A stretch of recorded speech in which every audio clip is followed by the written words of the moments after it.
جمال الوجود بذكر الإله وتصفو الحياة بنور. markii ramadaan laga yimaado soon la soomo waxa ugu fadli badan soonka bisha muharram bishan soonkeeda ugu fadli badan taasi waxay tilmaamaysaa cidii kari karta inay bisha badankeed soomto intuu awoodi karo ruux inuu bisha ka soomo taasi fadiiladaas ay tilmaamaysaa waxa iyadu si gooniyo mudnaan u leh laba maalmood oo maalinka bishu 9 tahay iyo maalinka ay 10 tahay maalinka ay 10 tahay waa yawm Ashura nabigeenna ka hor salawaatu rabbi wasalaamu alayhi intaan la soo saarin jahiliyadii carabtu way soomi jireen nabiguna sallallahu alayhi wasallam magaalada Madiina markuu yimid isagoo soo hijrooday wuxuu u yimid qoysaskii yahuud ee magaalada Madiina deganaa oo soomaya maalinkaas markaasuu weydiiyay maxaad u soomaysaa waxay yiraahdeen waa maalinkii Ilaahay nabi Muuse badbaadiyay fircawnna halaagay saas daraadeed baan u soomaynaa nabigu wuxuu sallallahu alayhi wasallam nabi Muuse annaga idinka xigna annagana idinka xaq leh waa soomay nabigu soonkeedana waa amray ummadda isaguna waa soomay ummadiisana waa amray nabigu sallallahu alayhi wasallam maalinka in la soomo intaan ramadaanka la waajibinin maalinka soonkeedu waajib u ahaa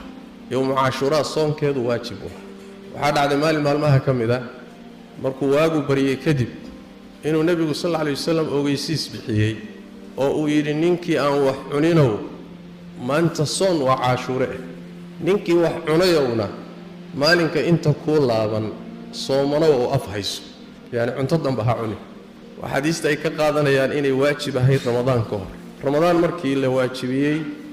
kadib waxay soonkeedu noqotay sunno noqday waajibnimadii baa laga soo dejiyay wuxuu noqday sunno cidii rabtana soomi cidii rabtana ay iska dayn karto waxa nabigeena sallallahu alayhi wasallam ka sugan marka maalinkaas yahuudu soomi jirtay isaguna soomay ummadana amray gadaal dambe nabigu sallallahu alayhi wasallam waxa uu yiri sanadka uu dhiman doono wax yar ko dhimashadiisa wax yar ka hor la in baqiitu ila qaabilin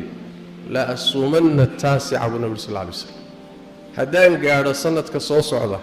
waxaan soomi doonaa sagaalaadka bimaana maalinkii tobnaad oo dhaqan yahuuda iyo iyagu lagu arkay oo nabiguna waxay ahaan ugu yimid oo sida uu ku waafaqay ah yaa waxa gadaal ka yimid dhaqankii yahuuda iyo khilaafa iyo nasaarada nabigu sallallahu alayhi wasallam marka wuxuu yiri hadaan noolaado sanadka soo socdoon gaadho sagaalaadkan soomi doona culimadu waxay ka fahmeen tobnaadkii meesha lagama saarine sagaalaadka iyo tobnaadka la isla soomaya oo Ashuraana waa la soomi maalinka ka horeysay sagaalaadkana waa la soomaya si loo khilaafo yahuuda loo khilaafo hadaba sida sunnada wax weeyaan in labada bari la wada soomo maalinka sagaalka iyo maalinka 10ka haday maalinka sagaalaad ku dhaafto Abdullah ibn Abbas waxa ka sugan inuu yiri maalinka 10aad iyo maalinka ka dambeeya soon bimaana si aad wali u khilaafto macnaha hadaad sagaalaadka ka gaari weydo oo 10aadka soonto 11aadkana ku dar marka sunnadu waa sidaas